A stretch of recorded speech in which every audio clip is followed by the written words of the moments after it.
Good morning, church. Good morning. Very early in the morning, the chief priests, the elders, the teachers of the law, and the whole Sanhedrin made their plans. So they bound Jesus, led him away, and handed him over to Pilate. "Are you the king of the Jews?" asked Pilate. "We have said so," Jesus replied. The chief priests accused him of many things. So again Pilate asked him, "Aren't you going to answer? See how many things they are accusing you of." But Jesus still made no reply, and Pilate was amazed. Now it was the custom at the festival to release a prisoner from whom the people requested. A man called Barabbas was in prison with the insurrectionists who had committed murder in the uprising. The crowd came and asked Pilate to do for them what he usually did. "Do you want me to release to you the king of the Jews?"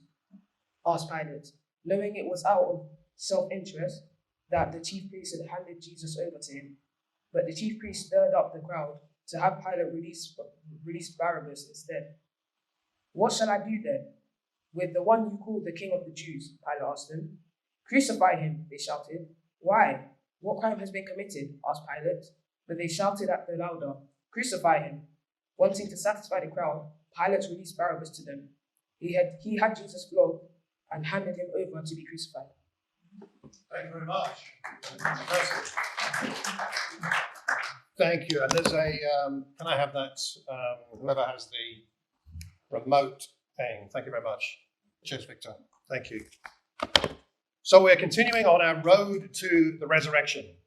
In a couple of weeks' time, it'll be Easter Sunday, and we will be talking about the resurrection. We're on the road there to the cross, but beyond the cross, through that to the empty tomb, because that's ultimately where we're off to. So our title today from this passage is Jesus, the Strong, Silent King. Strong, silent. When you think of strong, silent people, who do you think of? Who do you think of? Think of a strong, silent person. Who would that be? Especially, it's more characteristic of men, I think, as a thing, isn't it? But I don't want to be sexist. But strong, silent types. Who comes to mind? I shouldn't think Stephen is the strongest man in the world, but I don't know about silent. Stephen is very strong, absolutely, and silent when he needs to be, maybe. Certainly when he's eating ice cream. Anyway, but that's a whole other story. Akin. The Queen. Okay, yeah, right. Yeah, she keeps her counsel, doesn't she? Yeah. Candy. Okay, that's a great spot. Yes. Okay, Candy. Yes. Other ideas? Strong, silent types? The Incredible Hulk. The Incredible Hulk. The Hulk. Yeah, needs a lot of devastation that isn't silent, but yes, in himself. When I was growing up, it was Clint Eastwood. In the 70s, all those spaghetti westerns, he never said much, just turned up, shot everybody, left town. That was what he did, right? Strong, silent types. Would you like to be a strong, silent type? Interesting. I don't know. There is a myth I've heard that women are attracted to strong, silent men. I have to tell you, you probably already know this, ladies, but the strong, silent man is only silent because he has no idea what to say to a woman. And he's secretly extremely insecure. So don't fall for that. What we have here is a strong and silent Jesus, almost silent. And I think there's a lot we can learn from him about our spiritual lives and what it means to follow him. What's so impressive here about him?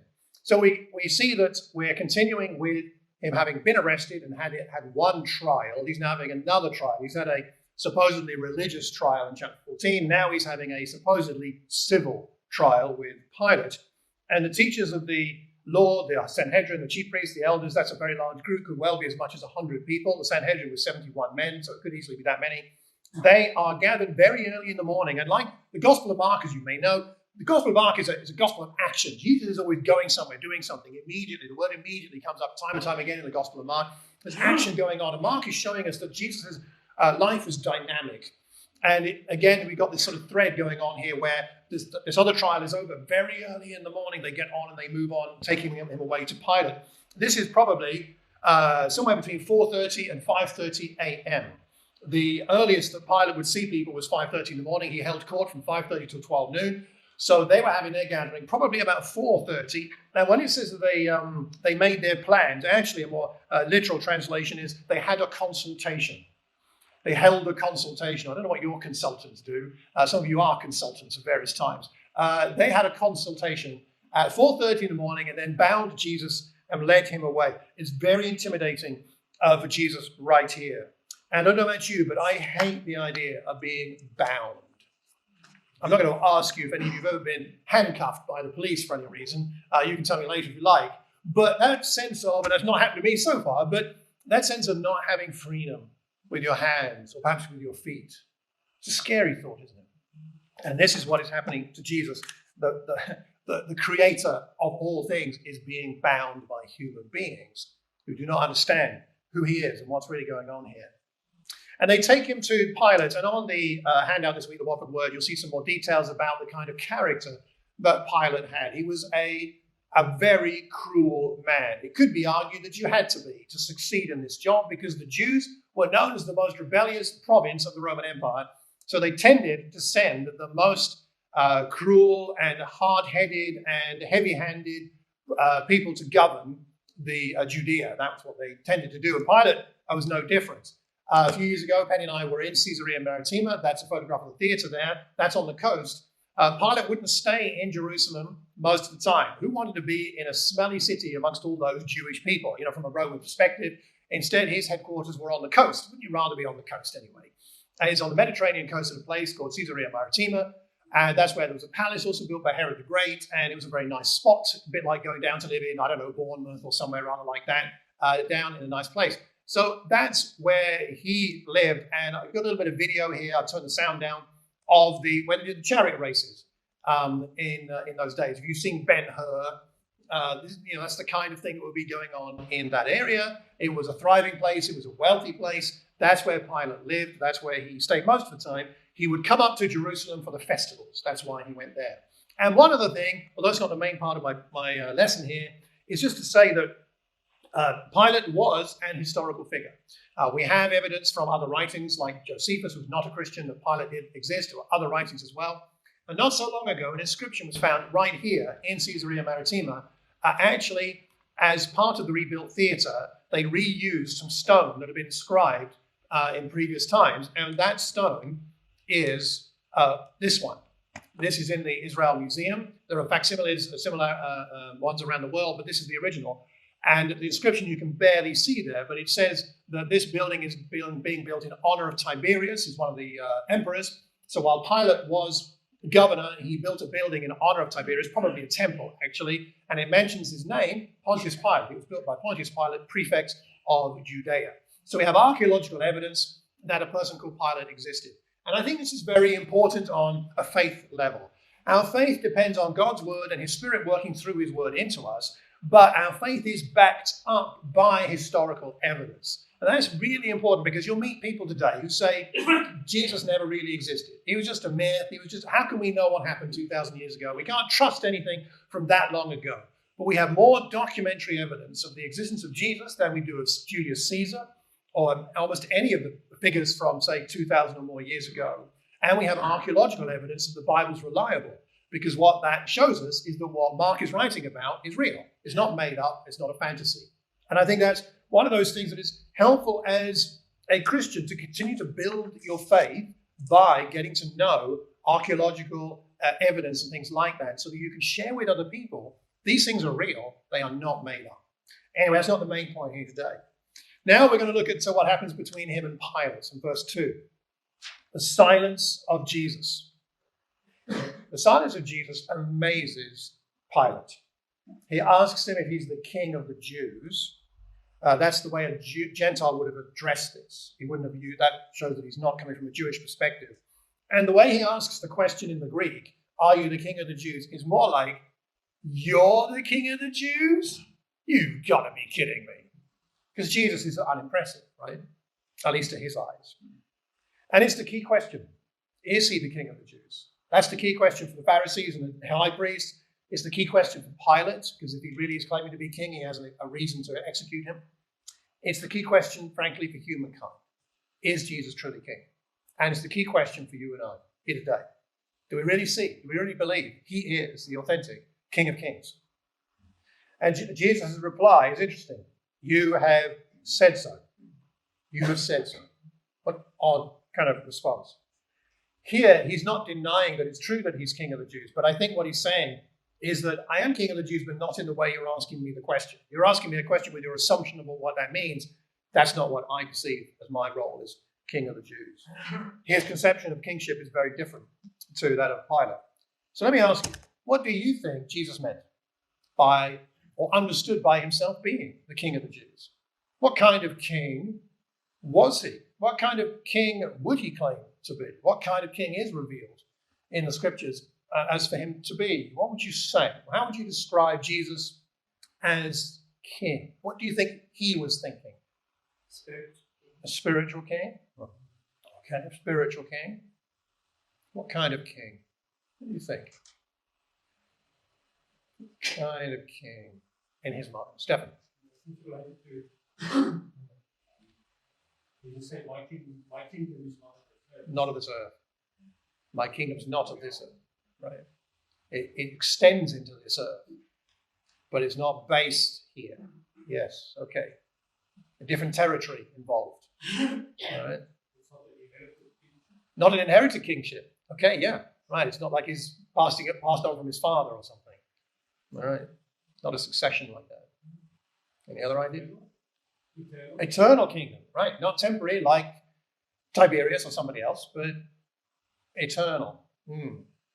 For him, eternal. Not a kingship that's eternal, but him as king is eternal. Any other ideas? A sacrificial king. Yeah. Not an egotistical king. Right. Sacrificial king, yeah. Okay, a king who is superior to and beyond all other kings. King of all kings. Simon. King of angels. Okay. Superior to the angels. Hebrews talks about that. Okay. King of those angels as well. What kind of king? You know, the way that we think about the kingship of Jesus fundamentally shapes our relationship with him, our attitude towards his commands, and the way that we live. And if you haven't thought much about that, I'd encourage us to do so. We need to think about it because he is our king. Many more accusations are made. It says in verse 3, they can't find anything that really sticks. And then he gives no answer. And Pilate is confused. Aren't you going to answer? See how many things they are accusing you of. He still made no reply. Still made no reply. And Pilate was amazed. All right, another question. Why doesn't he answer? Why does he stay silent? Why does he not speak? I mean, it's not like Jesus doesn't know how to speak or doesn't like an opportunity to teach. He's known as a teacher, right? So he stays silent. Why would somebody falsely accused, unfairly treated, given an opportunity to defend themselves or explain, why would they not? Why stay stumm? Because he knows what has to be done. Sorry? He didn't have to prove himself. Okay. He knows what has to come. He knows what has to come, right? It is coming, it has to come. He also wouldn't change the outcome. Okay. Debating or arguing wouldn't change the outcome, right? It was settled. Yeah. Okay. Any other reasons? Humble. He was humble. Okay. You do tend to find humble people maybe not talking as much as some, shall we say?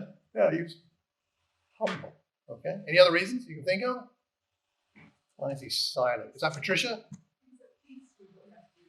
I think it's very important. He was at peace with what he had to do. Yes, he had that serenity, didn't he? Victor? Well, given that he doesn't seem to be getting through before this, the chances are that he's going to be misunderstood again, whatever he says. Or if not misunderstood, rejected, perhaps, or, not paid attention to. He knew that hearts were already hardened. Hearts were already hardened. This situation wouldn't have got to this point if the hearts weren't already hard and not open to whatever he was going to say. So kind of what's the point?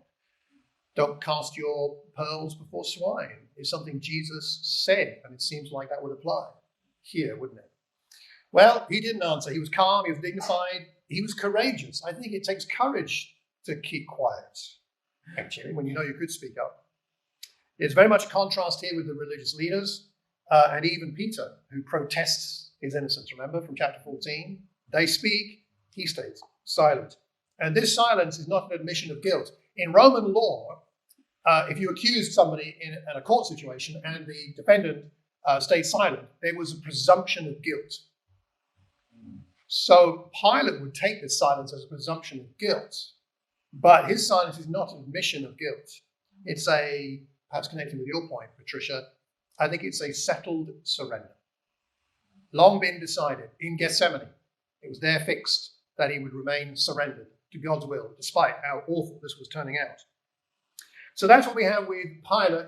Fundamentally, Pilate is amazed, but it doesn't lead him to faith. And that's an interesting point. There are many people who think Jesus is impressive, maybe on the equivalent with a Gandhi, like you mentioned, Barry, or somebody like that. But amazement or respect on that level doesn't always lead to faith. And that's something for us to bear in mind. We find Jesus impressive, but it's meant to lead us to something else to do with his kingship. I'll come back to that. And then we have Pilate turning to the crowd. He's got Barabbas there. He's in prison. These insurrectionists have committed murder. And the crowd comes and says, Pilate, do what you normally do. Give us a prisoner, like as a present for this time of year. And what do you want? He says, do you want me to release this king of the Jews? Because he knows it's out of self-interest that the chief priests handed Jesus over to him. But those chief priests stir up the crowd and they ask for Barabbas instead. What shall I do with the one you call king of the Jews? And they say, crucify him. They don't say it, they shout, crucify him. What crime has he committed? Crucify him. They're not even listening.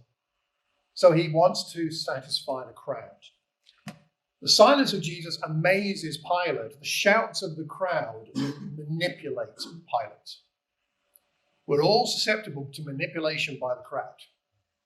That can be sometimes helpful, but sometimes deadly. Pilate is manipulated by the crowd here. Now, I'm a believer in democracy and consensus, but we've got to be careful sometimes about the results of the crowd. Who remembers what this vote ended up being called? Do you remember this story? There was a public vote on names for this boat, for an Arctic exploring boat. And the vote winner was Boaty McBoatface, which was a little embarrassing for the organisers of the poll, and I suppose for the owners of the boat. I'm not quite sure. They ended up giving it the name, I think it's called the David Attenborough, isn't it? They've given the name of Attenborough to it, which is much better. But they do have an exploratory submarine thing, which they have called Boaty McBoatface. I don't have a picture of that. But sometimes the crowd doesn't come up with the right best idea. Doesn't, let's face it. These high priests were jealous of Jesus. It says that they had a self-interest here. And the word there can be translated jealous or envy. The Greek word phthonos means the heart burns or the stomach is hot. Have you ever had that kind of jealousy towards somebody? Like you want what they've got, the envy of what they've got, and it burns in you? Well, that's how they felt about Jesus. They were envious. They were jealous, presumably of his popularity, his following, his audience. Perhaps they're frightened that he will take on some kind of political power that will remove them from their position of influence. Up till now, it's been their preserve. Perhaps they fear being usurped, and so they stir up the crowd to commit a travesty of justice. Pilate knows that Jesus is innocent. He says, what crime has he committed? He asks the question because he knows that the crowd can't give him a good answer. But they don't give him an answer. They just say, crucify him. We don't care. We want him dead, is what they're saying. What they're really saying here, when they call for crucifixion, is they're saying, Jesus is a robber, Caesar is our king. That's who we think of him as, a robber. And Pilate hands him over. You know, in Christian history, there's been a lot of debate over the centuries as to who was finally responsible for the crucifixion of Jesus. Is it the soldiers? Is it Pilate? Is it the Jews? And I want to say this briefly now, just to say, unfortunately, in a large swathe of Christian history, the emphasis has fallen on the Jews crucified Jesus. And it's been an excuse for anti-Semitism, which is never right. And it was at the instigation of Jewish people that he was crucified, you could say. Pilate played his part. The mixed rabble played their parts. The soldiers played their parts. But ultimately, the reason Jesus was crucified was because of my sin and yours. We sent him to the cross. So let's never have any excuse for anti-Semitism. It's uncalled for and unchristian. Are we following the crowd? 1 Peter 4 says this.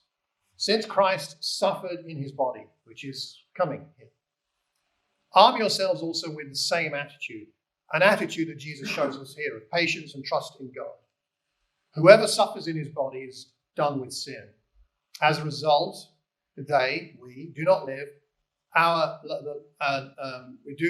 the rest of our earthly lives for evil human desires. This incident changes us. But rather we live for the will of God as supremely demonstrated in what Jesus is doing here.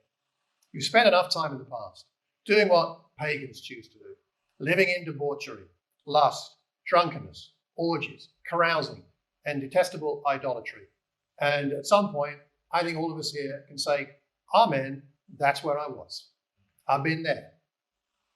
You spend enough time doing that, and people around you today, verse 4, they are surprised that you do not join them in their reckless, wild living. And they heap abuse on you, as they heaped abuse upon Jesus. And they will have to give an account to him who is ready to judge the living and the dead. We spend enough time doing that stuff. Let's live differently. Let's not follow the crowd. Part of the Christian life is getting settled with the idea that, and the reality that, we do not fit in. We don't fit into this world. We don't fit into the values of this world. We're fundamentally separate from those values while still living within this world. We are in this world, as Jesus said, but not of it. That doesn't mean we don't love this world in many ways, because God made it. But it does mean that we have to get used to the idea that we're never going to have the majority of people on our side. Government legislation is never going to go our way, at least not most of the time. The council or our neighbors, our friends and family, they're not going to understand why we live the way we do. And that's just one of those things we get used to. And let's face it, if we didn't stand out as different, how would anybody know there was a different way to live? Jesus' suffering and the way he bears up under it is our inspiration to persevere when people misunderstand, don't appreciate a different way to live. We'll go on to the last part here, to the encounter Jesus has with the soldiers. So we've had a situation with Pilate. The silence of Jesus amazes Pilate, and the shouts of the crowd manipulate Pilate. And now we see the strength of Jesus as he defies the soldiers' mockery. So verse 16, the soldiers led Jesus away into the palace, the praetorium, together with a whole company of soldiers. That's a lot of people. They put a purple robe on him. They twist together a crown of thorns and set it on him. They begin to call out to him, "Hail, King of the Jews!" Again and again, they struck him on the head with a staff and spat on him. Falling on their knees, they paid homage to him.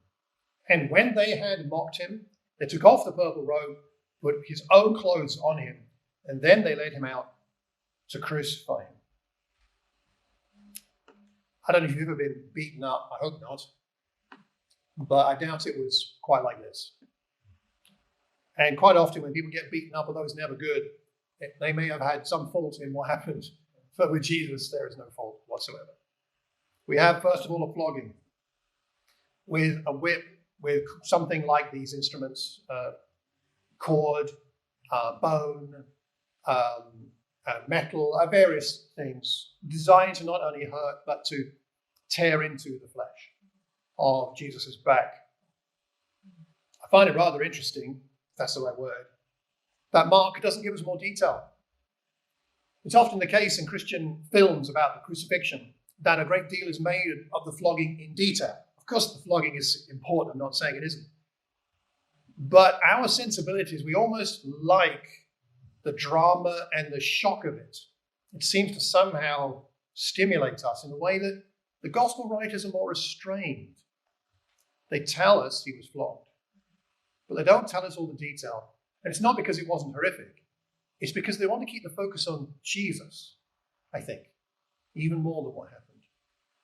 Strange there's not more detail in the way. The robe is put on him, probably not quite like this, but not dissimilar, a purple robe. Purple was very expensive, as you may know, in that time. It's actually more likely, because of the cost of a robe like this, it's more likely the robe was mostly white with perhaps just a purple stripe across it. I'd say that's more likely. Why? Because a purple robe with a stripe across it, the stripe would cost you in that day's currency, so to speak, the equivalent of a new car today. So are you going to put in, how much purple are you going to put on somebody's back like this that's going to get blood all over it? I don't think soldiers are that rich. So I don't know exactly what they put on his back, but it was very, very expensive, even if it was just a little stripe. The purple dye comes from little things like this that are in the Mediterranean, murex shells. And to get enough dye to do one garment, you need thousands of those. You take a tiny gland out of those and then grind what's in there, grind it to a small powder and then mix it. Very, very expensive. That's on his back. And of course, the crown of thorns. And in that culture, that day, kings were often depicted as having a crown that had like points coming out of it, which would have looked a bit like a thorn. So you have these points coming out of the crown and light coming out, showing that they are a benevolent person bringing light to a dark world. And it's the same kind of image in the background to what's going on here, except that this is a crown of thorns that's not only pointing out, but digging into his flesh, the light of the world. Some severe ironies here. Then they also beat him with a staff, or sometimes it's called a reed. When they call it a reed, it doesn't mean it's reedy. It's a very strong stick that would very much hurt. And they kneel and mockingly worship him. And he stays strong and silent. He trusts. Extraordinary. Of course, one day, every knee will bow. In being found in appearance as a man, he humbled himself by becoming obedient to death, even death on a cross. Therefore, God exalted him to the highest place, gave him the name that's above every name, that at the name of Jesus, every knee should bow, in heaven, on earth, and under the earth. Every tongue acknowledge that Jesus Christ is Lord. You could say King, to the glory of God the Father. Day's coming, and all will bow. Some willingly, some not so willingly, but I don't think with any hesitation, because it will be so obvious that that's the King. Jesus was and is strong and silent at this time because he was surrendered to God's will. We're going to take some communion in a moment, some emblems representing the body and blood of Jesus. Patricia's going to come up and pray for us just before we pass those around and take those. I'd like to remind us that we're taking them to remember the inspirational nature of Jesus. He cared more for you and me than he did for his own safety, for his own comfort, for his own defense, for his own vindication. He cared for us more than that, and that's why he stayed silent. And his strength came from his relationship with his Father, which is available to you and me the same today. You may not feel you have strength for your challenges right now. I was talking to a friend yesterday who asked me about what's your challenge list, Malcolm? It took me quite a long time to tell her the whole list. I felt very overwhelmed after I told her all the things I feel challenged around by now, that whole list. But with God, we have the strength. And whatever you're going through at home, with your children, with your spouse, with neighbors, with challenges at work, with health issues, whatever you're going through, there's enough strength for you. If there was enough strength for Jesus to go through this, there's enough strength for you. And Jesus will supply it if we but ask. Jesus is amazing. Let's have faith in him. Let's let him be our King. Patricia, would you like to come up, please, and pray for us?